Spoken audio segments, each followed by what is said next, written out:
जैसे प्रज्वलित अग्नि लकड़ी को जला देती है, वैसे ही ज्ञान रूपी अग्नि कर्म के सारे बंधनों को नष्ट कर देती है। अपने आप जो कुछ भी प्राप्त हो उसमें संतुष्ट रहने वाला, ईर्ष्या से रहित, सफलता और असफलता में संभाव वाला कर्मयोगी कर्म करता हुआ भी कर्म के बंधनों में नहीं बंधता है। जो आशा रहित है, जिसके मन और इंद्रियां वश में है, जिसने सब प्रकार के स्वामित्व का परित्याग कर दिया है, ऐसा मनुष्य शरीर से कर्म करते हुए भी पाप को प्राप्त नहीं होता का।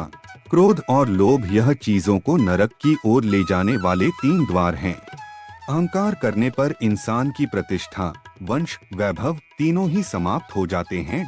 जीवन में कभी भी किसी से अपनी तुलना मत कीजिए। आप जैसे हैं सर्वश्रेष्ठ हैं। बुरे कर्म करने नहीं पड़ते हो जाते हैं और अच्छे कर्म होते नहीं करने पड़ते हैं।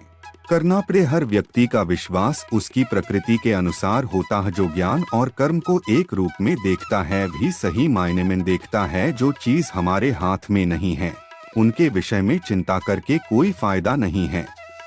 जो कार्य में निष्क्रियता और निष्क्रियता में कार्य देखता है, वह एक बुद्धिमान व्यक्ति है। यदि कोई बड़े से बड़ा दुराचारी भी अनन्य भक्ति भाव से मुझे भजता है, तो उसे भी साधु ही मानना चाहिए और वह शीघ्र ही धर्मात्मा हो जाता है तथा परम शांति को प्राप्त होता है।